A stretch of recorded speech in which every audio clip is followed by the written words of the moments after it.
Happy Wednesday, everybody. John Lorden here with an update to a brain scratch that we did back in 2016.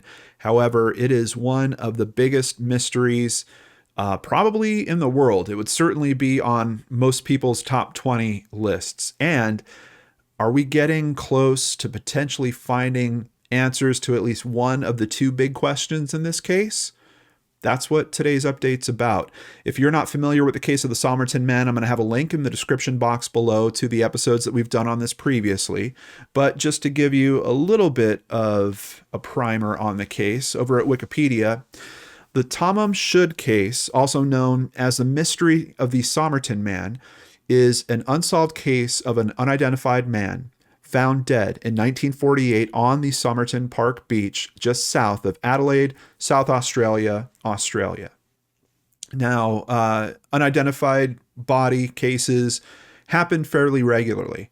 What's strange about this case is we've got a guy dressed up relatively nice, but we've got no identification on him. We have a trail that leads to some information you think would help identify who he is, including a scrap of paper with this term on it that ties to a book. We've got a nurse that pops up that seems to have information about this guy, but then kind of disappears. And if I recall correctly, when she's interviewed later, denies that she ever knew anything about it. We've got a professor at a university that quite literally falls in love with this case. And also falls in love with someone that he thinks might be related to the Somerton man. Do yourself a favor, check out the full brain scratch down below. But what's going on with the updates on this? First of all, in I think it's October of 2020, a special effects guy, a Canadian film designer, Daniel Vauchart, used new technology to create a new image of what the Somerton man might have looked like. And pretty obvious to me, they did this based on the autopsy photo, but pretty unique tool. I'm wondering about its effectiveness in terms of, this is a guy that died in 1948. Here we are in 2021. How many people are really going to recognize this photograph? But possibly, if someone maybe has family photos up in a home somewhere, maybe this is going to be the thing that kind of jostles the case loose. We haven't heard that up to this point, but we've got a much stronger chance at getting that answer of who this man is.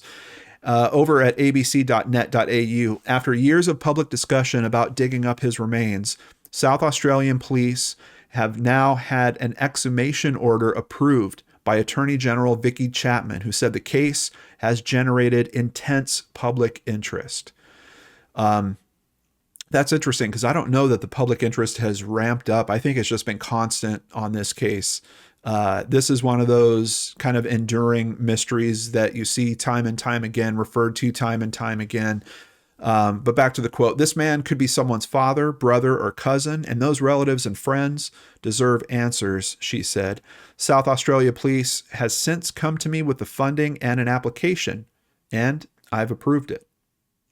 It means that finally this case, which has been studied, investigated, and followed for more than 70 years, will be re-examined, and hopefully many of questions surrounding his enigmatic life will be answered. What are the big questions in this case? Well, outside of the obvious who is this person, there's actually another pretty compelling question that this might help with as well. Cause of death. If I remember right from the information, they're not positive what actually stopped his heart. So could that potentially come out of this? Yes. Now, admittedly, we're talking about remains that are 70 years old at this point. I don't know. I mean, he was embalmed. So if there's anything obvious that maybe they didn't catch the first time around, maybe there's a shot at that. But we've also had advances in technology. Who knows if there's some new tests that might help determine this. They talk a little bit more about it here in the article. There may also be potential to establish a definitive cause of death. While a date for the exhumation has not yet been determined, forensic science director Lindsay Wilson-Wild said it would likely be in the short term. Quote, it's going to be extremely challenging in a technical sense. The remains have been buried for over 70 years, and in addition, the body was embalmed. So Interestingly, she's looking at that as actually a negative with the body being embalmed. The chemicals used in the embalming process can significantly break down any DNA present.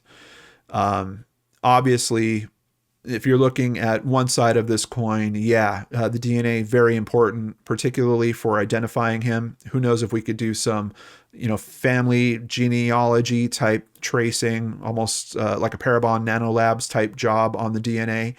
But I would be curious if the embalming might actually help them in terms of the other side of the coin, which is the analysis on cause of death. I don't know for certain. I'd like to find some more information on that. Maybe we'll hear more about that as this process actually goes forward. Quote, really the aim of this is to do everything we can to find out who this man is and finally give him a name. So we can see where her focus is very strongly here. Professor Derek Abbott said he was excited by the development, and he should be. If you've ever looked into this case, if you've watched videos about this case, you've seen Derek Abbott come up time and time again. He's probably what I would consider like the foremost researcher on this case. I knew it would happen one day, he said. Professor Abbott, who believes his wife Rachel could be a descendant of the Somerton man, recently commissioned Canadian virtual reality artist Daniel Vauchart to come up with a new artistic rendition. So I didn't even realize that, but Professor Abbott is partly responsible for this new photo that we have as well. Dr. Wilson Wild said the exhumation would be conducted in a way that ensured the remains were treated with sensitivity and the greatest respect. Of course, because despite the fact that we don't know who this person is, as you saw in this picture actually up here, they were very respectful about giving him a proper burial. His headstone obviously doesn't have a name on it. If I recall correctly, I think it says the unknown man on his headstone. Perhaps this process will help change that, and maybe he'll finally get his name back. On top of that, potentially identifying a cause of death. There's all kinds of different, almost conspiracy theory type angles. Maybe he was a spy. Maybe he was a criminal of some kind. I mean, why do you protect your identity in this way? And then, of course, why is he found dead on the beach leaning up against this wall?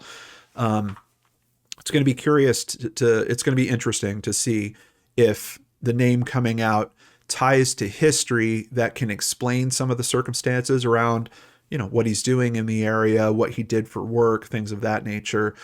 Honestly, cause of death outside of being something in like the foul play realm or something like that, I'm not sure how helpful that information is going to be, but it's certainly one of the big questions in terms of this mystery. So I'm wishing these teams all the luck in the world in terms of finding some answers for these questions and maybe putting a worldwide mystery to rest. We've kind of seen this start happening recently, particularly with this genetic genealogy stuff. And boy, is this a case that's prime for it. What do you guys think? Let's talk about it in the comments down below. Thank you so much for joining me. I'll be back on Friday with a brand new mystery for all of you right here on the Lord and Arch channel.